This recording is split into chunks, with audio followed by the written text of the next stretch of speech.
Où tu vas? Reste là pour jouer.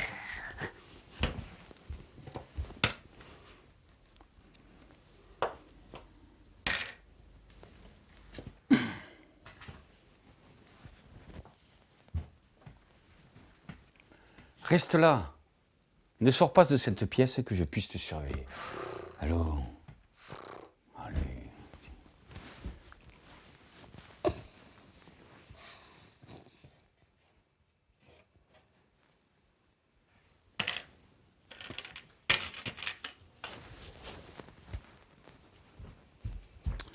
Ah. Mais elle est sauvage comme une tortue d'Hermann, celle-là. Allez, reviens là. Là. Allez. Dis papy, pourquoi on dit sauvage comme une tortue d'Hermann? C'est une expression qui me vient du sud. Du Var, plus précisément. Je vais te raconter.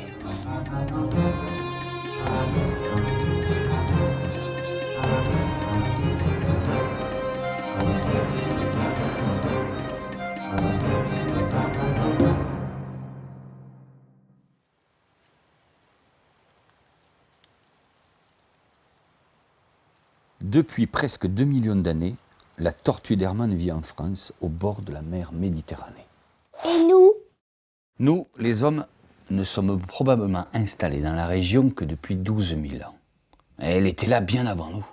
C'est un dinosaure alors? Oui, en quelque sorte.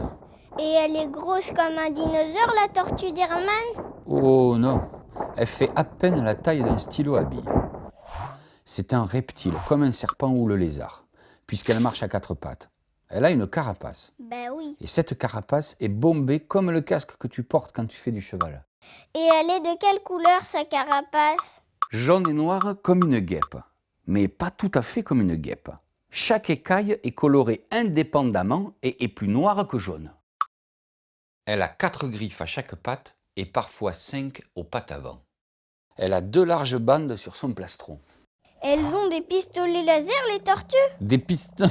Ah non! Son plastron, c'est son ventre. Et elle a 2 grandes bandes comme ça. Oh, elle est jolie. Eh oui. Et c'est bien là son défaut. Tu sais, la nature est merveilleuse. La femelle est en général plus grande que le mâle, mais a une petite queue. Tandis que le mâle est plus petit et a une queue plus longue, abritant ce qui lui sert à se reproduire. Papy, c'est quoi se reproduire? Ah, eh bien, tu es peut-être un peu jeune pour entendre ça. Mais pour comprendre la suite, je vais t'en parler. La femelle a un plastron plat. Et le mâle, quant à lui, a un plastron un peu creux qui lui permet de grimper sur la femelle sans tomber. Un peu comme quand tu montes à cheval. Bien sûr, il ne monte pas complètement sur elle, mais juste à l'arrière pour... C'est amusant à voir. Je me souviens la première fois que je les ai vus faire.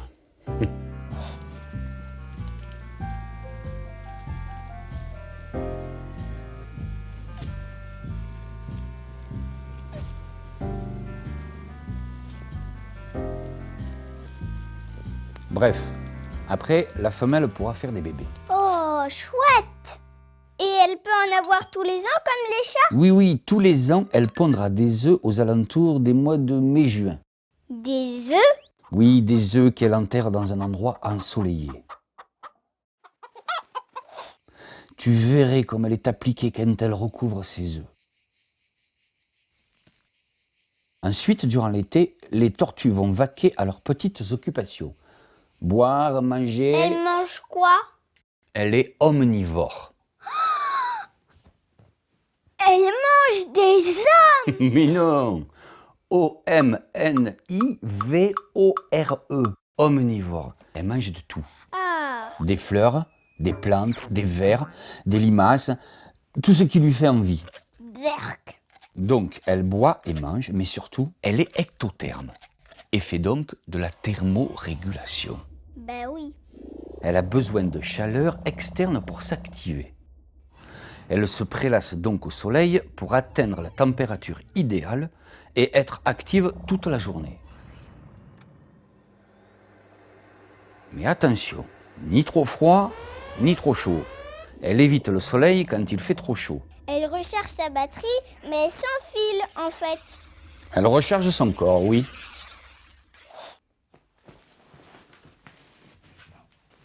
Et les bébés alors, ils arrivent quand? Pendant ta rentrée de classe, fin août, début septembre, c'est le moment des éclosions. Les bébés sortent. Ils sont tellement mignons. Les petits sont comme des adultes, en plus petits et plus fragiles. Leur carapace n'est pas encore dure. Ils sont très vulnérables et risquent de se faire manger à ce moment-là. Ensuite, viendra l'hiver où la tortue se cachera sous terre pour hiberner. Elle ne se réveillera qu'au printemps pour à nouveau se reproduire, etc., etc. Et la nuit aussi, elle se cache sous terre? Bonne question. Puisque c'est la chaleur qui l'active, dès que la journée se rafraîchit, elle va généralement se cacher dans un buisson pour être tranquille pour la nuit. Elle se réveillera avec la chaleur du soleil. Voilà son cycle de vie. Et combien de temps elle vit? À peu près comme nous, environ 100 ans. 100! Oui, 100 ans pour profiter d'endroits très variés. Bords de mer, lacs, forêts, plaines. Des endroits fragiles comme elle, qui étaient sauvages comme elle. Elle est en danger, la tortue d'Hermann? Oui, elle l'est. Il faut la sauver alors. Eh oui. Beaucoup d'hommes et de femmes travaillent ensemble pour l'aider. Je me rappelle de ce que Frédéric Pétaignan m'a dit. Le programme LIFE Tortue d'Hermann, c'est un projet multipartenaire qui regroupe donc un bénéficiaire coordinateur, l'ARP, et 5 partenaires techniques et 4 partenaires financiers. Les 3 objectifs principaux du programme LIFE Tortue d'Hermann, c'est assurer dans un premier temps la viabilité des populations varoises de tortue d'Hermann. Le second, c'est optimiser l'habitat de l'espèce. Et le troisième, c'est le transfert des retours d'expérience du programme LIFE auprès des partenaires français et européens. En protégeant ces habitats et en améliorant son milieu, on protège aussi tout le cortège d'espèces qui est lié à la tortue d'Hermann et à ces milieux. Donc c'est quelque chose d'important au point de vue préservation de la biodiversité en plaine et massif des morts et dans le Var au-delà. L'ARP est en charge de la mise en œuvre du gros volet communication avec les institutionnels d'une part, les aménageurs, etc., pour faire changer le comportement et la prise en considération de l'espèce dans les projets d'aménagement du territoire. La deuxième cible principale de la communication, c'est le grand public. On a aussi tenu à se focaliser sur la sensibilisation des enfants. C'est un intérêt particulier pour la conservation de l'espèce sur le long terme, parce que le jeune public et les enfants sont les acteurs de demain pour préserver cette espèce menacée qu'est la tortue d'Hermann. C'étaient plusieurs hommes et femmes qui travaillaient ensemble pour l'avenir de cette tortue. J'en ai rencontré quelques-uns, mais tous sont à l'origine de cette fameuse expression « sauvage comme une tortue d'Hermann ».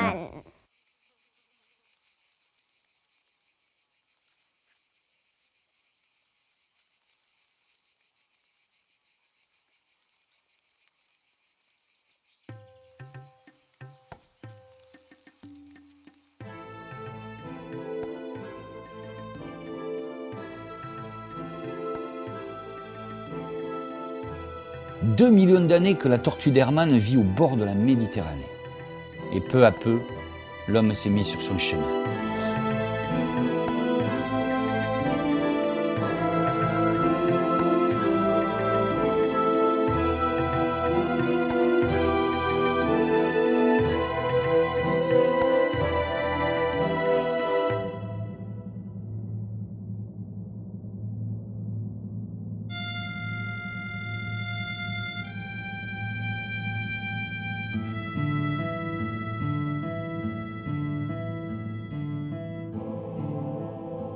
Il abîme le paysage où la tortue d'Hermann vit, se déplace, mange, se réchauffe au soleil. On parle de fragmentation de son habitat naturel. Des pratiques agricoles intensives, des routes, des grands magasins, des maisons individuelles qui empiètent toujours plus sur son territoire. Heureusement, il y a des hommes et des femmes qui luttent au quotidien pour préserver la faune et la flore locale. La tortue est au cœur de leur engagement. Et un homme qui travaille dans la nature, Joseph Sels, m'a parlé du milieu en mosaïque. C'est vrai qu'on a recréé une mosaïque dans les zones de maquis très homogènes, très denses. Donc bon, là les ouvertures ont été faites. On peut imaginer ce que c'était si tous les buissons se touchaient. Alors, on est ici dans un parc où il y a des ânes qui sont là pour entretenir le milieu. On a essayé de privilégier la préservation d'arbustes feuillus comme les filaires, les arbousiers, les genévriers cades, et s'attaquer plutôt à tout ce qui était plutôt bruyère, cistes, calicotomes épineux. Voilà, donc on voit ici un peu le dessin de la mosaïque, ça fait des patchs. Pour qu'elle puisse avoir suffisamment d'ombre et de fraîcheur, il faut une certaine inertie. Donc les mattes de buisson qu'on va préserver sont des mattes d'au moins 3 mètres de diamètre. Un buisson seul n'aura pas tellement d'intérêt pour elle, sachant qu'on préserve des buissons pour qu'elles puissent se mettre à l'ombre en période de forte chaleur, qu'elles puissent s'abriter, et on débroussaille des zones à côté pour qu'elles puissent se mettre au soleil. Son optimum écologique est quand même constitué par des milieux semi-ouverts. Mais ce qui constitue la mosaïque d'habitat pour l'espèce, il faut bien comprendre que c'est vraiment à l'échelle de son cycle biologique. Donc ce n'est pas uniquement les mattes qu'on crée ici, ça va être intéressant pour elles dans leur pic d'activité en période printanière. Mais les zones boisées qui ont encore une plus forte inertie de fraîcheur sont très utilisées également en période estivale. Voilà, les tortues se mettent dans les sous-bois et viennent de moins en moins pendant la période d'été dans les zones ouvertes. Donc les milieux boisés sont aussi très importants pour elles. Il ne faudrait pas reproduire un schéma d'ouverture sur l'ensemble de la surface. Il y a des corridors plus frais dans les fonds de vallons, les ruisseaux, qu'il faut absolument préserver, ombrager pour qu'elles puissent en bénéficier. Laisser des accès à l'eau dans ces fonds de vallons. Si on mettait tout à la lumière et au soleil, les ruisseaux temporaires qui leur procurent un accès important en fin de printemps, alors qu'ils ne sont pas encore à sec, c'est très important qu'ils soient ombragés pour pas que tout s'évapore. Donc il faut réfléchir à tout ça avant de sélectionner les sites les plus appropriés à ces débrousaillages. Tu comprends maintenant pourquoi il faut travailler pour elle, n'est-ce pas?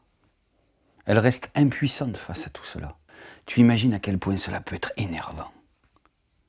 C'est comme si je mettais mon vieux fauteuil dans ta chambre. Non, pas ton vieux fauteuil. Si. Non. Voilà.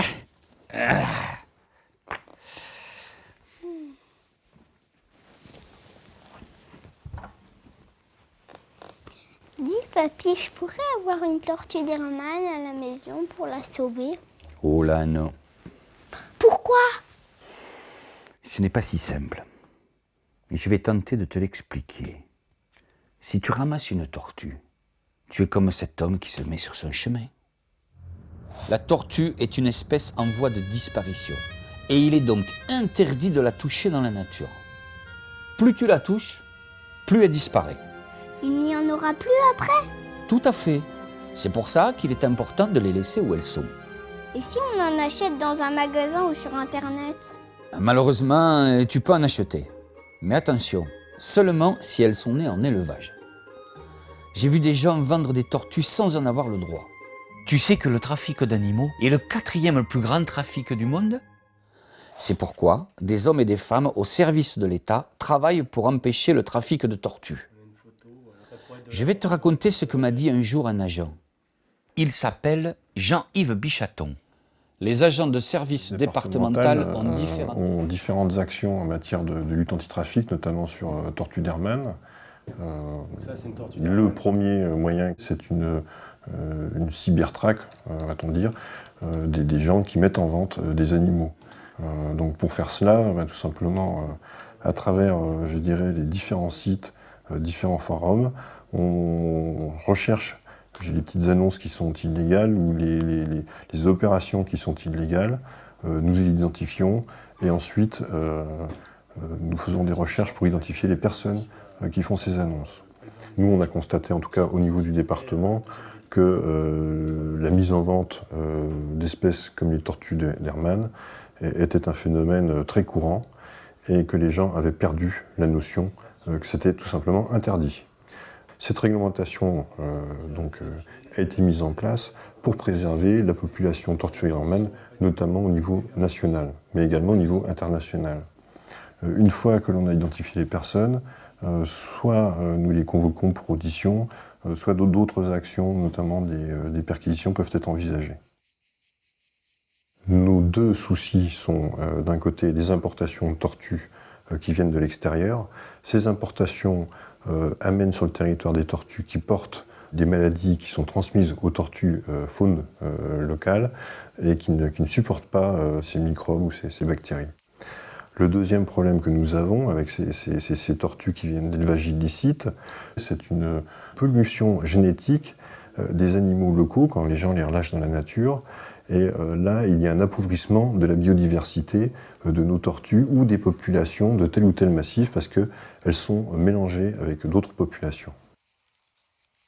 L'autre problématique que nous pouvons avoir aussi, ce sont des gens, notamment dans le Var, qui s'amusent à capturer des tortues d'Hermann et qui prélèvent dans des stocks qui sont déjà, je dirais, faibles et dans une population qui est fragile, des animaux, alors qu'il y a beaucoup de gens qui travaillent dessus, pour préserver, je dirais, les populations, notamment locales, de tortues d'Hermann, puisque cette espèce-là de tortue d'Hermann est vraiment dans le département et dans les départements limitrophes en voie de disparition et en peu d'effectifs. Et on en fait quoi de la tortue si on ne peut pas la garder? J'y arrive justement. Dans la plaine des Morts, il existe un lieu appelé Village des Tortues. Dans celui-ci, il y a plusieurs sortes de tortues et parfois, des gens ramènent des tortues d'Hermann qu'ils avaient chez eux. Elles sont faciles à reconnaître, leur carapace est déformée. Il y a aussi souvent des bébés. Il faut les lâcher dans la nature. Et non, ce n'est pas si simple, je t'avais prévenu. Comment t'expliquer ? Les tortues qui ont vécu en captivité peuvent avoir des maladies qui pourraient contaminer celles qui vivaient dans la nature. Ce serait catastrophique. Il est donc préférable de demander l'avis d'un spécialiste. Il travaille beaucoup sur les problèmes de maladies. C'est le docteur de la tortue? En quelque sorte, un docteur qui sait qu'il vaut mieux prévenir que guérir. La tortue a besoin de beaucoup d'espace pour vivre. Elle est mieux dans la nature que dans un jardin. Une tortue d'Hermann n'est pas domestique, mais vraiment sauvage. Sauvage comme une tortue d'Hermann. Eh oui, tu comprends où je veux en venir.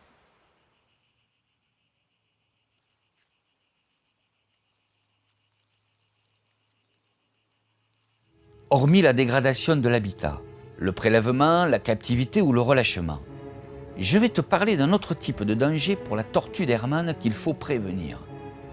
La destruction directe par les incendies, les tondeuses ou les chiens. Pour la protéger du feu, il existe des zones où l'on coupe la végétation dans les forêts. On les appelle Défense de la forêt contre les incendies, DFCI. On les a faites pour nous, mais elles lui servent aussi. Mais attention, lorsque quelqu'un débroussaille une zone de DFCI, son jardin, ses vignes ou son bois, il risque de croiser une tortue sans la voir. Et les tondeuses sont dangereuses, tu le sais bien. Tu te rappelles que la tortue se cache dans les buissons ? Oui. Si on ne fait pas attention, on peut casser sa carapace. Oh non!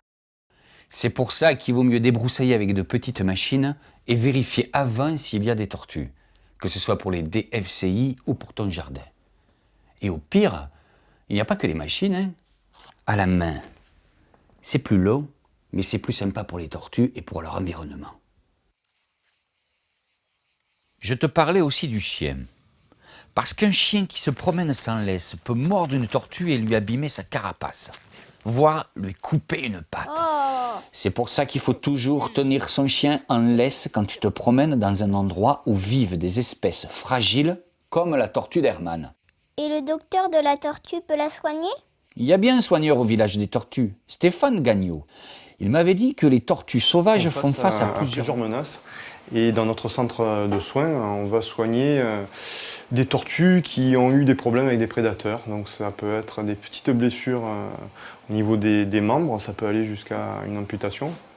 Un autre facteur important en traumatologie, c'est la présence de chiens errants ou de chiens qui sont promenés sans laisse. Et là, ils font de gros dégâts sur la carapace.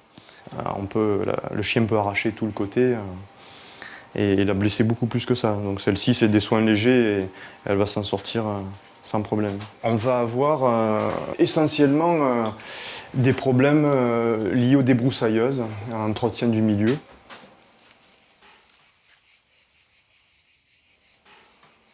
Alors là, ça va être des tortues qui ont pris des coups de lame sur la dossière. Et ça, c'est très fréquent. Il faut à tout prix regarder s'il n'y a pas des tortues avant, faire un premier passage à vue pour retirer les individus et éventuellement faire une coupe à 50 cm du sol pour mieux les voir. Et l'idéal, c'est de travailler avec du rotofil pour éviter de les blesser. Il y a aussi des soucis liés aux incendies. Alors ça, c'est plus ponctuel. C'est moins fréquent, mais par contre, quand ça arrive, c'est sur beaucoup d'individus. Ça peut être toute une population qui est touchée, et ça c'est problématique. Voilà, on a aussi des accidents sur la route. Quelquefois, elles traversent un chemin, une route pour aller pondre, pour chercher un partenaire sexuel. Et là, elles peuvent se faire aussi coincer par une voiture. Donc là aussi, c'est de la traumatologie. Ce qui est assez stupéfiant chez les tortues sauvages, c'est que les cas que l'on rencontre, ce sont, comme je vous disais, essentiellement des cas de traumatologie. Contrairement à la captivité, où là, on va trouver des tas de problèmes liés à la malnutrition, des formations de carapace, ostéodystrophie, des tas de problèmes métaboliques, et des problèmes infectieux, des problèmes de parasitisme, des problèmes viraux, bactériens, mycoplasmes. Tout ça, c'est dû au stress, au mélange d'espèces, aux conditions inadaptées. Alors qu'en milieu naturel, c'est extrêmement rare de trouver une tortue malade. Quand il l'a soignée, il peut la remettre dans la nature.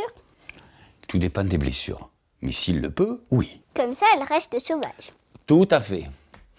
J'ai compris, papy. Elle veut juste qu'on la laisse tranquille. Exactement. Qu'on la laisse sauvage. Alors, quand t'es sur ton vieux fauteuil, t'es sauvage comme une tortue normale. Tiens, voilà ta mère qui rentre. Viens, on va tout lui raconter. Allez.